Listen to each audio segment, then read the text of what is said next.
Mi libro favorito presenta Ligeia. Por Edgar Allan Poe. No te olvides de suscribirte para enterarte de los próximos audiolibros publicados. La voluntad está allí yacente, mas no muerta. ¿Quién conoce los misterios de la voluntad, en todo su poder? Porque Dios es solamente una inmensa voluntad dominando todas las cosas por virtud de su intensidad. El hombre no es vencido por los ángeles, ni siquiera por la muerte completamente, sino en razón de la flaqueza de su frágil voluntad. Joseph Glanville. No podría, por mi ánima, recordar cómo, cuándo, ni dónde exactamente conocí a Lady Ligeia. Han transcurrido muchos años desde entonces, y mi memoria se ha debilitado con los sufrimientos. O tal vez me es imposible rememorarlo ahora porque, en realidad, la personalidad de mi amada, su raro talento, el sereno y singular carácter de su belleza y la penetrante y avasalladora elocuencia de su voz velada y musical se abrieron paso hasta mi corazón en forma tan rápida y furtiva que, sin duda alguna, aquellos incidentes pasaron desapercibidos o ignorados. Creo, sin embargo, que la encontré por primera vez y más a menudo en alguna grande, antigua y decadente ciudad en las cercanías del Rin. Seguramente debo haberla oído hablar de su familia, y no cabe duda de que se remontaba a una gran antigüedad. Ligeia. Ligeia. Sumido en estudios de naturaleza tal que debilitan todas las impresiones del mundo exterior, solo esta dulce palabra, Ligeia, tiene el poder de hacer brotar ante mis ojos, por medio de la fantasía, la imagen de aquella que ya no existe. Y ahora, mientras escribo, me asalta la idea de que jamás llegué a saber el nombre de familia de la que fue mi amiga y mi prometida, y llegó a convertirse en la compañera de mis estudios, y más tarde en la esposa elegida de mi corazón. ¿Fue aquello una humorada de mi Ligeia? ¿Exigió acaso, como prueba de la intensidad de mi afecto, que no hiciera yo investigación alguna a este respecto? ¿O sería quizás un capricho mío, alguna extraña y romántica ofrenda en el altar de la más apasionada devoción? Apenas tengo la confusa reminiscencia del hecho en sí mismo. ¿Cómo puede maravillar que haya olvidado por completo las circunstancias que lo originaron? Realmente, si alguna vez el espíritu que se denomina romance, si la pálida Astophet, de alas de nebulosa, diosa del Egipto idólatra, presidió alguna vez, como aseguran, los matrimonios novelescos, indudablemente debió reinar en el mío. Hay, sin embargo, un tema predilecto de mi corazón en el que mi memoria jamás falla. Es la propia Ligeia. Era de alta estatura, algo cenceña y casi flaca en sus últimos días. Trataría en vano de describir la majestad, el apacible reposo de su continente, la incomparable ligereza y elasticidad de su marcha. Iba y volvía como una sombra. Nunca me daba cuenta de su entrada a mi cerrado estudio sino por la música amada de su voz, dulce y queda, cuando colocaba su marmórea mano sobre uno de mis hombros. Ninguna doncella igualó jamás la hermosura de su semblante. Era la irradiación de un sueño de opio, una aérea y espiritual visión, más extraordinariamente divina que todas las fantasías que poblaban los ensueños de las hijas de Delos. Sin embargo, sus facciones no se definían en el molde corriente que se nos ha enseñado falsamente a admirar en las clásicas obras del paganismo. No existe belleza exquisita, dice Bacon, Lord Verulam, hablando con sinceridad de las diferentes formas y caracteres de belleza, sin algo de extraordinario en sus proporciones.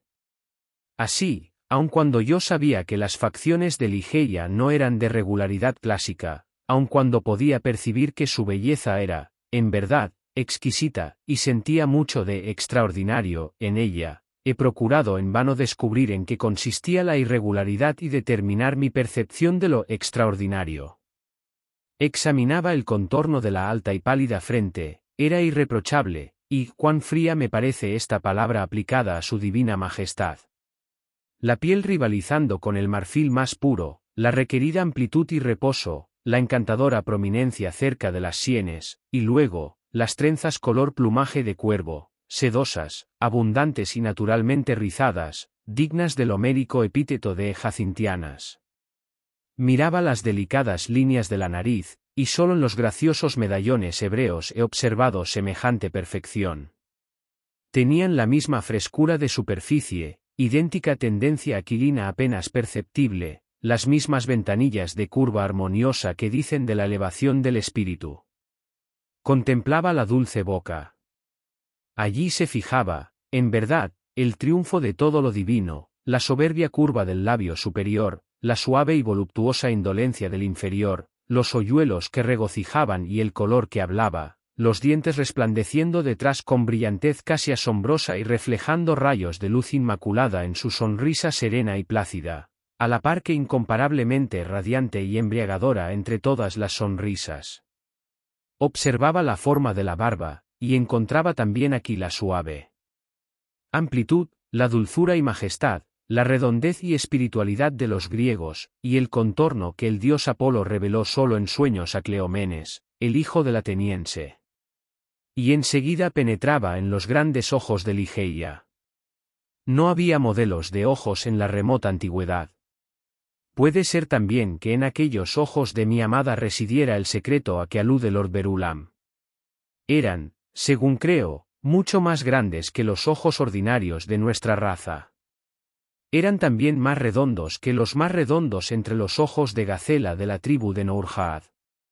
Sin embargo, solo a intervalos, en momentos de intensa excitación, se notaba esta peculiaridad en Ligeia. Y en aquellos momentos su belleza aparecía, quizá únicamente en mi exaltada fantasía, como la hermosura de seres ultraterrenales, como la hermosura fabulosa de las huríes de los turcos. Sus pupilas eran del negro más luciente, y lejos, en contorno, se rizaban las larguísimas pestañas de azabache. Las cejas, de dibujo ligeramente irregular, eran de igual color. Lo que encontraba yo de extraordinario en los ojos de Ligeia consistía, sin embargo, en algo de naturaleza diferente de la forma, el color o la brillantez, algo que, después de todo, me veo obligado a referir a la expresión. Palabras sin significado, tras de cuya vasta amplitud de sonido atrincheramos nuestra ignorancia de lo espiritual. La expresión de los ojos de Ligeia. Cuánto he meditado acerca de esto durante horas enteras. Cuánto he luchado por evocarla en el transcurso de toda una noche de verano. ¿Qué era aquello más profundo que el manantial de Demócrito, aquello que había lejos, muy lejos dentro de las pupilas de mi adorada? ¿Qué era aquello? Estaba poseído de la pasión de escudriñarlo. Aquellos ojos. Aquellos orbes inmensos, brillantes, divinos. Llegaron a convertirse para mí en las estrellas gemelas de Leda, y yo para ellas en el más apasionado de los astrólogos. No hay sensación más irritante entre las mil anomalías de la mente que el hecho, a que jamás se ha prestado atención en los colegios, según creo, de que, en el esfuerzo para rememorar cualquiera cosa olvidada por largo tiempo, llegamos a menudo hasta el borde mismo de la reminiscencia, sin poder al cabo traer a la memoria lo que deseamos. Así, cuán frecuentemente durante el curso de un intenso escrutinio de los ojos de Ligeia, sentía que me aproximaba al conocimiento pleno de su expresión, lo sentía cerca, pero no en mi poder aún, y al fin volvía a escaparse por completo. Y, extrañeza, misterio entre todos, encontraba en los objetos más comunes del universo un círculo de analogías con esta expresión. Quiero decir que en el periodo subsecuente a la toma de posesión de mi espíritu por la hermosura de Ligeia, que reinaba allí como en un trono, experimentaba al contacto de muchas existencias del mundo material un sentimiento semejante al que me producían siempre sus inmensas y luminosas pupilas. No me es posible, sin embargo, definir ni analizar este sentimiento, ni siquiera observarlo con claridad. Reconocía su expresión algunas veces, permitid que lo repita, en el rápido desarrollo de una vid, en la contemplación de una falena, una mariposa, una crisálida, un arroyo de agua corriente. La he sentido en el océano, en la caída de un meteoro. La he encontrado en la mirada de personas de mucha edad. Y hay en los cielos una o dos estrellas, una especialmente, de sexta magnitud, doble y cambiante, que se encuentra cerca de la estrella mayor de Lira, en la cual, en medio de un examen telescópico, me di cuenta también de este sentimiento. Me he sentido lleno de su fuerza al escuchar ciertos sones de instrumentos de cuerda, y muchas veces leyendo determinados pasajes de algunos libros. Recuerdo muy bien un trozo de una obra de Joseph Glanville que, quizás simplemente en razón de su originalidad, ¿quién podría decirlo?, nunca dejaba de inspirarme el mismo sentimiento. La voluntad está allí yacente, mas no muerta. ¿Quién conoce los misterios de la voluntad en todo su poder? Porque Dios es solamente una inmensa voluntad dominando todas las cosas por virtud de su intensidad. El hombre no es vencido por los ángeles, ni siquiera por la muerte completamente, sino en razón de la flaqueza de su frágil voluntad. Un lapso de varios años y la reflexión consiguiente me han permitido trazar una remota relación entre este pasaje del moralista inglés y una faz del carácter de Ligeia. Cierta intensidad de pensamiento, acción o palabras era quizá en ella el resultado, o el indicio por lo menos, de aquella enorme fuerza de voluntad que durante nuestras largas relaciones no encontró oportunidad de demostrar su existencia de manera más palpable. Entre todas las mujeres que he conocido, ella, la exteriormente tranquila, la siempre plácida Ligeia, era presa con mayor violencia de los buitres tumultuosos de la pasión devoradora. Y solo podía yo formarme idea del alcance de aquella pasión por la milagrosa dilatación de sus ojos que a la vez me deleitaba y amedrentaba, por la mágica melodía, modulación, claridad y dulzura de su voz, muy queda, y por la apasionada energía de las ardientes palabras que pronunciaba, doblemente conmovedoras por el contraste con su manera de proferirlas. He hablado de los conocimientos de Ligeia, eran inmensos, como jamás pudiera imaginarlos en ninguna mujer. Era profundamente instruida en los idiomas clásicos, y nunca la sorprendí en falta en los modernos lenguajes de Europa, hasta donde mis conocimientos alcanzaban. A decir verdad, ¿se equivocó alguna vez Ligeia aun en los temas más admirados, por cuanto más abstrusos, de la jactanciosa erudición académica? ¡Cuán maravillosa, cuán extraordinariamente se ha definido para mí este lado de su naturaleza, tan solo en los últimos tiempos!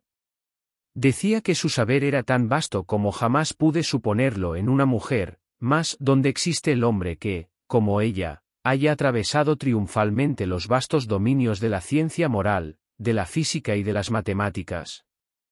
Yo no comprendía entonces lo que ahora percibo con toda claridad, que los conocimientos de Ligeia eran gigantescos, asombrosos. Sin embargo, sabía bastante de su supremacía moral para renunciar a mi propio criterio con infantil confianza y dejarme guiar por ella en el caótico mundo de las investigaciones metafísicas en que me ocupaba con gran interés durante los primeros años de nuestro matrimonio.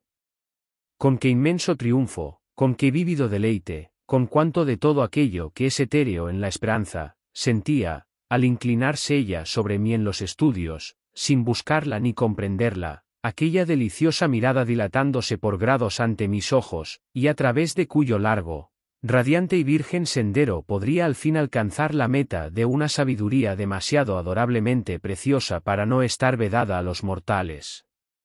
Imaginad ahora cuán agudo sería el pesar con que contemplé años más tarde cómo brotaron alas a mis justas esperanzas, y volaron con ella a la inmensidad.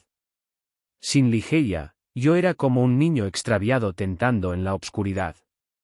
Su presencia, las lecturas que ella cometía sola, iluminaban vívidamente los innumerables misterios de la ciencia del trascendentalismo en que me hallaba sumergido. Faltándome la lumbre radiante de sus ojos, los caracteres antes brillantes y dorados volvíanse más opacos que el plomo saturnino. Y aquellos ojos brillaban cada vez menos y con menor frecuencia sobre las páginas que yo leía. Ligeia estaba enferma. Los extraños ojos refulgían con resplandor demasiado glorioso, los pálidos dedos adquirían los tonos de transparente cera de la tumba, y las azules venas de su elevada frente hinchábanse y bajaban impetuosamente a impulsos de la más ligera emoción. Veía que la muerte se acercaba, y luché desesperadamente con el inflexible Azrael. Y, con gran estupor de mi parte, noté que la lucha de mi apasionada esposa era aún más enérgica que la mía. Muchos rasgos de su altivo carácter me habían dejado la impresión de que la muerte no aportaría para ella sus habituales terrores, pero no era así. Las palabras son impotentes para dar idea exacta de la fortaleza y tesón con que contendió a brazo partido con las sombras. Yo gemía de angustia al contemplar este espectáculo. Hubiera querido suavizar su fin, hubiera querido razonar, pero, en la intensidad de su ardiente anhelo de vivir, solamente vivir, ensayar cualquier solaz razonamiento habría sido la locura más estupenda. Sin embargo, solo en el último momento, entre las congojas convulsivas de su elevado espíritu, se conmovió la placidez exterior de su continente.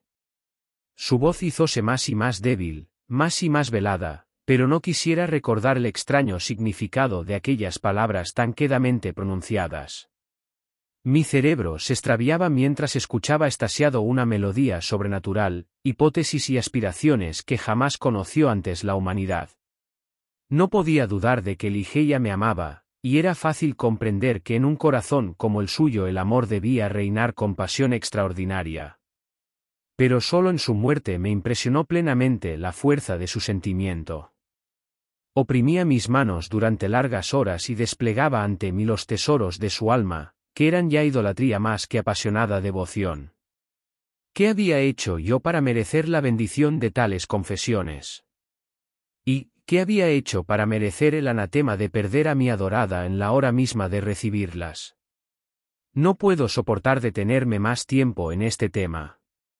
Séame permitido decir tan solo que, en el abandono tan femenino de Ligeia en su amor, ay de mí, tan poco merecido, tan liberalmente ofrendado, comprendí al fin la razón de su ardiente y salvaje anhelo por aquella vida que ahora se le escapaba con tanta rapidez.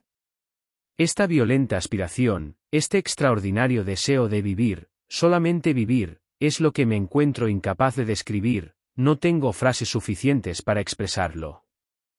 A las 12 de la noche en que Ligeia desapareció, llamándome perentoriamente a su lado con la cabeza, me pidió que recitara ciertos versos compuestos por ella misma no hacía muchos días. Obedecí. Los versos eran como sigue. He aquí finalmente una noche de gala, después de los recientes años desolados. Un tropel de ángeles, envueltos en velos, ahogados en llanto. Acude al teatro. Para ver un drama de esperanza y miedo, mientras suspira la orquesta. La música infinita del espacio. Bufones en lo alto con disfraz de dioses. Gruñen y murmuran agitándose en continuo y veloz revoloteo. Son solo títeres movidos por seres poderosos e informes, que cambian a su antojo el escenario y hacen brotar al golpe de sus alas de cóndor. Invisible dolor. Oh, el drama abigarrado. Estad seguros de que no lo olvidaréis. Con su fantasma siempre perseguido por una muchedumbre que jamás lo alcanza, siguiendo el mismo eterno círculo que conduce al punto de partida, un drama de locuras y maldades. Y que tiene al horror por desenlace. Pero, ved, entre la algazara de los cómicos, y desde los desiertos bastidores, aparece arrastrándose una forma color rojo de sangre. La forma se retuerce.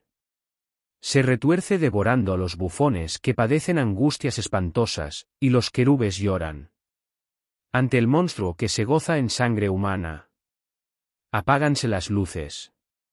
El drama ha concluido. Sobre las temblorosas formas de la escena, con rapidez igual que una borrasca, cae el telón, un paño funerario. Y los espíritus tristes y dolientes, al levantar el vuelo, recuerdan que aquel drama trágico es el hombre, y su héroe se llama Gusano, el vencedor. Oh, Dios mío, sollozó a medias Ligeia, alzándose y levantando los brazos a lo alto con movimiento espasmódico, al terminar yo estas líneas. Oh, Dios. Oh, Padre Divino. ¿Deberán estas cosas suceder así? ¿Nunca ha de ser vencido este vencedor? ¿No somos carne y hueso de ti mismo? ¿Quién conoce los misterios de la voluntad en todo su poder? El hombre no es vencido por los ángeles, ni siquiera por la muerte. Completamente, sino en razón de la flaqueza de su frágil voluntad. Entonces, exhausta por la emoción, dejó caer los blancos brazos, y se dirigió solemnemente hacia su lecho de muerte. Y cuando lanzaba sus últimos suspiros brotó, mezclado con ellos, un murmullo de sus labios. Inclinando mis oídos hasta su boca, distinguí nuevamente las palabras finales del pasaje de Glanville. El hombre no es vencido por los ángeles, ni siquiera por la muerte completamente, sino en razón de la flaqueza de su frágil voluntad. Murió, y yo, deshecho hasta el polvo por el pesar, no pude soportar más tiempo el desolado aislamiento de mi morada en la triste y decadente ciudad de los alrededores del Rin. No carecía de lo que el mundo denomina riquezas. Ligeia me había traído más, mucho más, de lo que representa el ordinario lote de los mortales. Por consiguiente, después de algunos meses de viajes fatigosos y sin objeto, compré e hice reparar una abadía, que no nombraré, en uno de los más agrestes y menos frecuentados parajes de la bella Inglaterra. El tétrico y fantástico tamaño del edificio, el aspecto casi salvaje del dominio, los numerosos recuerdos melancólicos y de antiguo venerados que se relacionaban con la posesión tenían mucho de común con el sentimiento de amargo abandono que me llevaba a esta remota e insociable comarca del reino.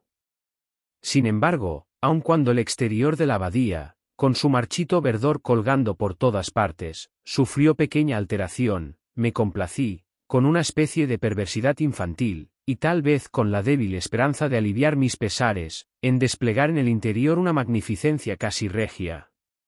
Tenía desde la infancia una afición especial a esta clase de locuras, la que volvió a mí como una extravagancia provocada por el dolor. ¡Ay de mí!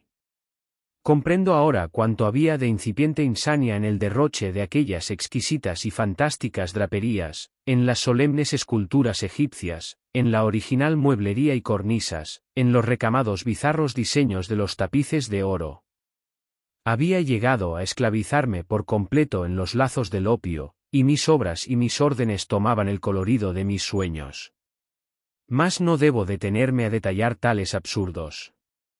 Permitíme solamente hablar de la cámara por siempre maldita a la que, en un momento de alienación mental, llevé desde el altar como mi esposa, como la sucesora de la inolvidable Ligeia, a la rubia, de ojos azules, Lady Rowena Trevanion, de Tremán.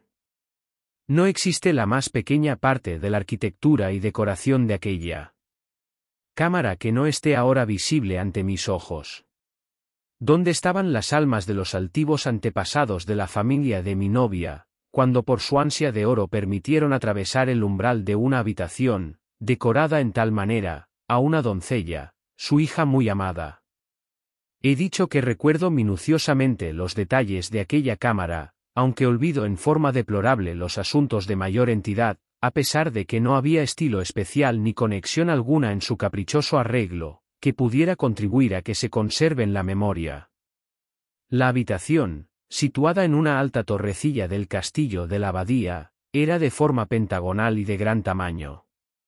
Ocupando todo el frente sur del pentágono, había una ventana única, una lámina inmensa de cristal pulido de Venecia, un solo trozo de vidrio plomizo, de manera que los rayos del sol o de la luna, al atravesarla, arrojaban un resplandor fantástico sobre los objetos del interior. En la parte superior de esta enorme ventana extendía su tejido una antigua vid que colgaba de los macizos muros del torreón.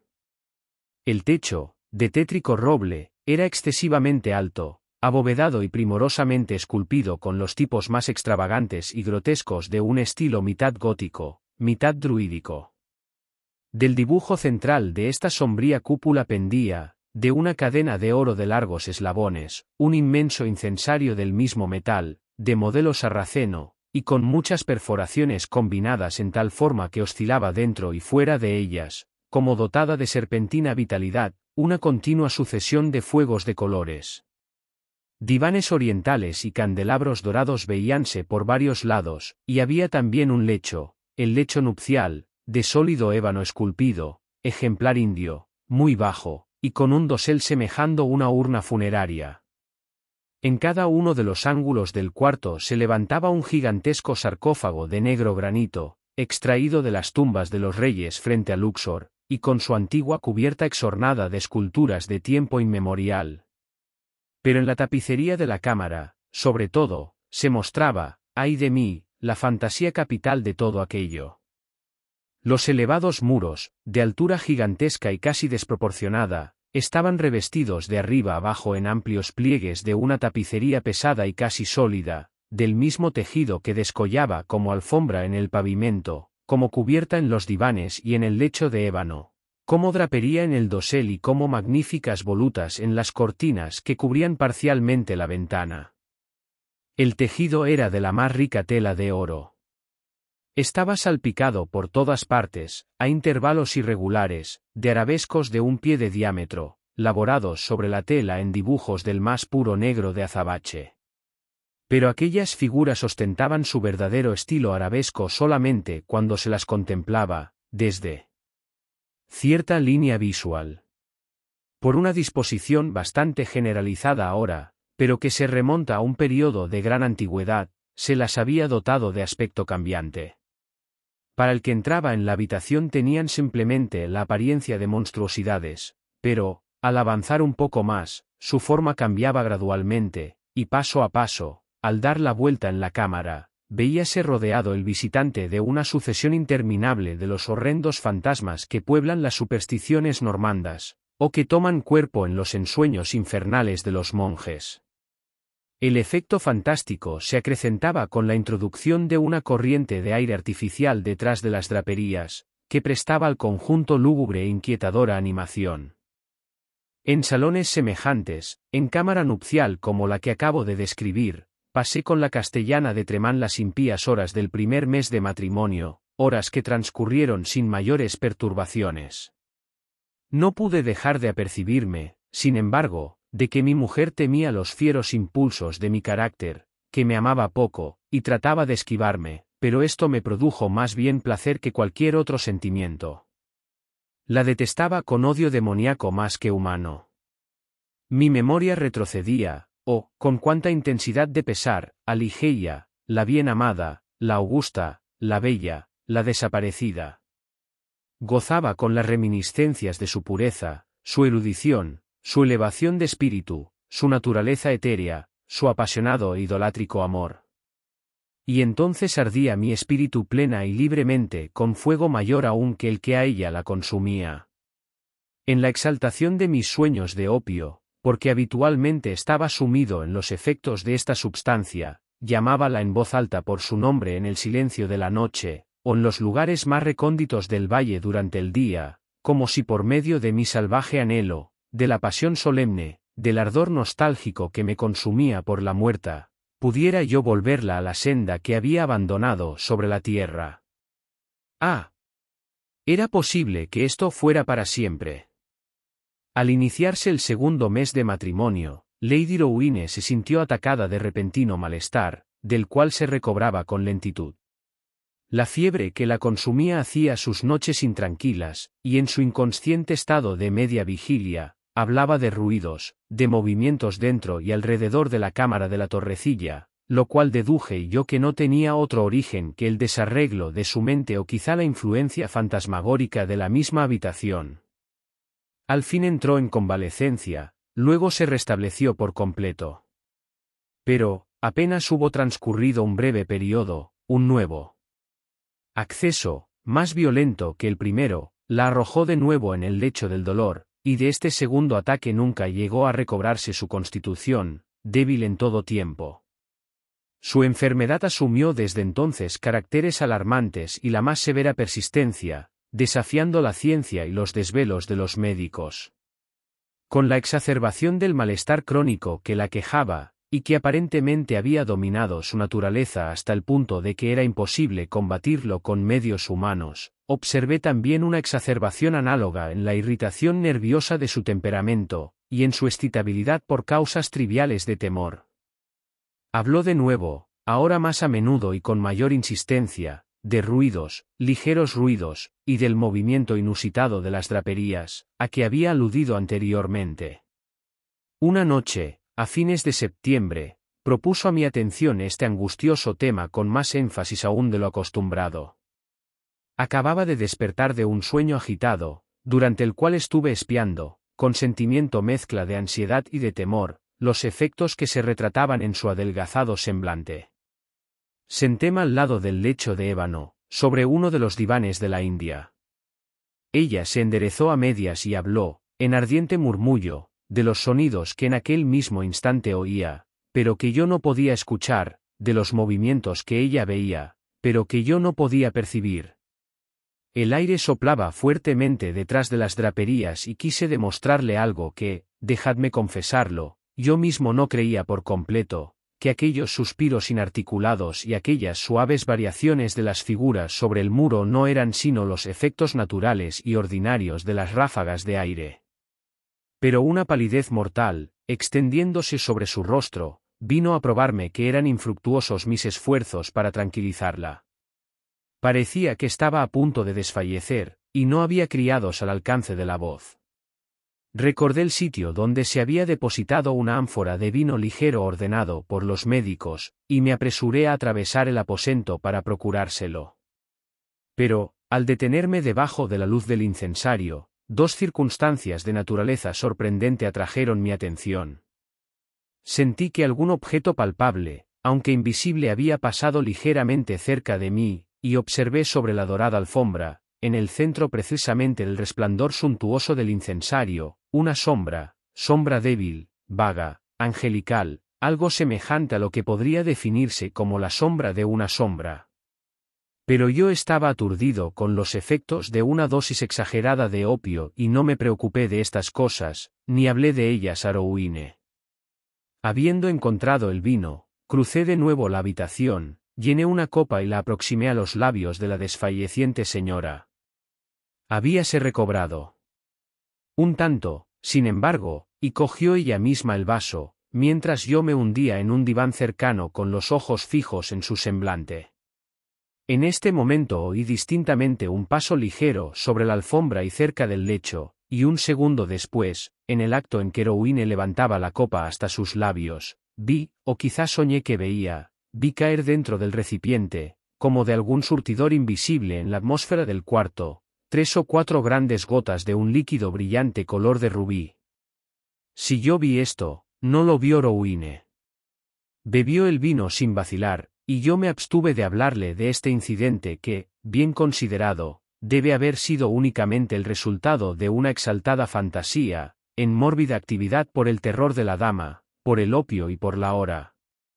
Pero no pudo escapar a mi propia percepción el hecho de que, inmediatamente después de la absorción de las gotas color de rubí, sufrió un rápido acrecentamiento el malestar de mi mujer, a tal punto que, 3 noches más tarde, las manos de sus camareras la preparaban para la tumba, y a la cuarta, me encontré solo con su amortajado cadáver, sentado en aquella cámara fantástica que la recibió como mi esposa.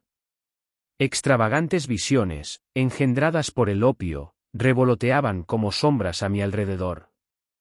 Mirábalas con ojos inquietos posarse sobre los sarcófagos en los ángulos de la habitación, sobre las cambiantes figuras de la tapicería y entre el serpenteo de los fuegos diversamente coloreados en el incensario que pendía en el centro de la habitación.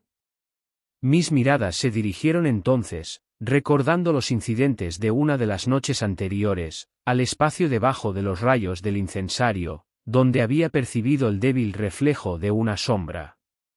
No estaba allí ahora, sin embargo, y, respirando con más libertad, torné mis ojos hacia la rígida y pálida figura que yacía sobre el lecho. Entonces se apoderaron de mi mente millares de remembranzas de Ligeia, y sentí en el alma, con la violencia tumultuosa de una inundación, todo el agudo e intolerable dolor con que la había visto a ella así amortajada. La noche transcurría, y en tanto yo continuaba mirando el cuerpo de Rowena con el pecho lleno de amargos pensamientos por la única y supremamente bien amada. Sería la medianoche, o más temprano quizá, o quizá más tarde, porque no me había dado cuenta del tiempo transcurrido, cuando un suspiro suave y apagado, pero muy distinto, me sorprendió en medio de mi ensueño. Sentí que venía del lecho de ébano, del lecho mortuorio. Escuché en una agonía de supersticioso terror, mas no hubo repetición del sonido. Esforcé mi visión tratando de descubrir cualquier emoción del cuerpo, pero no se percibía ni la más ligera. Sin embargo, no podía engañarme. Había oído el rumor, aunque débil, y mi alma se había despertado dentro de mí. Deliberada y persistentemente conservé mi atención fija sobre el cadáver. Muchos minutos transcurrieron, sin embargo, antes de que se presentara ninguna circunstancia que pudiese arrojar luz sobre el misterio. Hízose al fin evidente que un ligerísimo, muy débil, matiz de colorido subía a las mejillas y a lo largo de las pequeñas venas hundidas de los párpados. Dominado por una especie de horror o pavor inexplicable, para expresar enérgicamente el cual no existen palabras suficientes en el lenguaje humano, sentí que mi corazón cesaba de latir y que mis miembros se volvían rígidos sobre el asiento. Pero el sentimiento del deber contribuyó al fin a devolverme mi presencia de ánimo. No podía dudar por más tiempo de que nos habíamos precipitado en los preparativos, que Lady Rowena vivía todavía. Era necesario procurar una reacción inmediata, pero la torrecilla estaba lejos de la parte de la abadía habitada por los criados, y nadie se encontraba al alcance de la voz. No había forma de llamarlos sin abandonar la habitación por algunos minutos, y no podía aventurarme a proceder así. De consiguiente, luché solo en mis esfuerzos para atraer el espíritu todavía en suspenso. Tras corto tiempo, sin embargo, pudo notarse que se presentaba una recidiva, desapareció el color de las mejillas y párpados dejando una palidez mayor aún que la del mármol, los labios se recogieron y fruncieron nuevamente en la expresión lúgubre de la muerte, una repulsiva y viscosa frialdad extendióse con rapidez en toda la superficie del cuerpo, y sobrevino casi instantáneamente la acostumbrada e inflexible rigidez mortal. Me dejé caer estremeciéndome en el diván del cual me había lanzado tan súbitamente, y me entregué de nuevo a la apasionada vigilia de los recuerdos de Ligeia. Una hora transcurrió de esta manera cuando, sería posible, oí por segunda vez un vago rumor que partía del lado del lecho. Escuché con horror extremado. El sonido dejóse oír de nuevo, era un suspiro. Me precipité sobre el cuerpo, y vi distintamente un temblor de los labios. Un minuto después abriéronse descubriendo una hilera de perlados dientes. La admiración luchaba ahora en mi pecho con el terror que antes reinaba como soberano. Sentí que mi vista se obscurecía, que la razón se me escapaba, y debido solo a un violento esfuerzo pude al fin reconquistar el dominio de mis nervios para emprender la tarea que el deber me señalaba.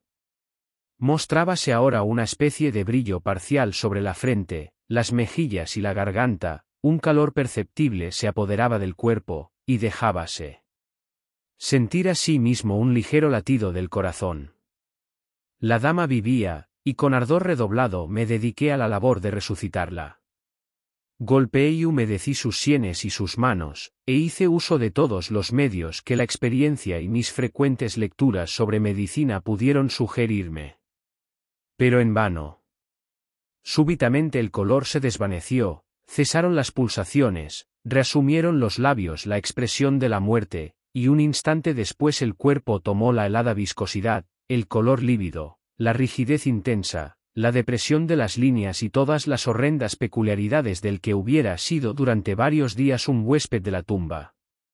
Y de nuevo me sumergí en las visiones de Ligeia, y otra vez, que puede maravillar el que tiemble mientras escribo, otra vez llegó a mis oídos un suspiro desde el lecho de ébano.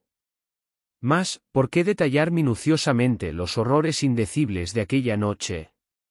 ¿Por qué detenerme a relatar cómo, una y otra vez, casi hasta el amanecer, repitióse este horrendo drama de la vuelta a la vida, como cada terrorífica recidiva era aparentemente seguida por una muerte más inflexible e irremediable, como cada agonía llevaba, al parecer, el sello de una lucha con algún enemigo invisible, y cómo cada lucha era seguida de un extraño cambio en la apariencia personal del cadáver? Dejadme llegar a la conclusión. La mayor parte de esta horrible noche había transcurrido en esta forma, y la que había estado muerta revivió una vez más, ahora con mayor fuerza que nunca, aunque se levantaba de disolución más pavorosa que todas las anteriores en su desesperanza al parecer irremediable. Yo había cesado hacía tiempo de moverme y de luchar y continuaba rígidamente sentado en el diván, presa desamparada de un torbellino de violentas emociones, de las cuales el extremado pavor era quizá la menos terrible, la menos devastadora. El cadáver, repito, conmovióse de nuevo y más vigorosamente que antes. Los matices de la vida brotaron con insólita energía en el semblante, los miembros se suavizaron, y, salvo que los párpados continuaban apretadamente unidos y que los vendajes y draperías funerarias prestaban todavía su sello de ultratumba a la figura, podía soñar que Rowena había escapado positivamente de las garras de la muerte. Pero si aún no hubiese admitido tal idea, era imposible dudarlo más largo tiempo al ver que, levantándose del lecho, vacilante, con débiles pasos, los ojos cerrados, y semejante a una persona en un acceso de somnambulismo, aquella cosa amortajada avanzó intrépida y palpablemente hasta el centro de la habitación. No temblé, no me moví, porque una multitud de fantasías inenarrables relacionadas con el aire, la estatura, el continente de la figura, se apoderó en tropel de mi cerebro, paralizándome y convirtiéndome en piedra. No me moví, pero contemplé la aparición. Había un desorden insensato en mis pensamientos, un tumulto imposible de aplacar. Podía ser, en verdad, la viviente Rowena quien se encontraba frente a mí. Podía absolutamente ser Rowena, la rubia, de ojos azules, Lady Rowena Trevanion, de Tremán. ¿Por qué? ¿Por qué lo había de dudar? El vendaje estaba apretadamente colocado cerca de la boca, pero, ¿podía aquella no ser la boca de la viva castellana de Tremán? ¿Y las mejillas? Había rosas como en la plenitud de la vida, sí, en rigor, estas podían ser las lindas mejillas de la señora de Tremán vuelta a la vida. Y la barba, con sus hoyuelos, como en plena salud, podía no ser suya. Pero entonces, ¿habíase vuelto más alta después de su enfermedad? ¿Qué locura tan imposible de expresar se apoderaba de mí con estos pensamientos? Un salto, y me arrojé a sus pies. Estremeciéndose a mi contacto, dejó caer de su cabeza el vendaje funerario que la envolvía, y se deslizaron en la iluminada atmósfera de la cámara, pesadas masas de cabello largo y desordenado. Era más negro que el ala del cuervo a la medianoche. Y entonces, abriéronse suavemente los ojos de la figura que se hallaba delante de mí. Aquí, entonces, en verdad, proferí en un gran clamor. ¿Puedo acaso equivocarme? ¿Lo podría jamás? Estos son los redondos, los negros y extraños ojos de mi perdido amor, de Lady, de Lady Ligeia.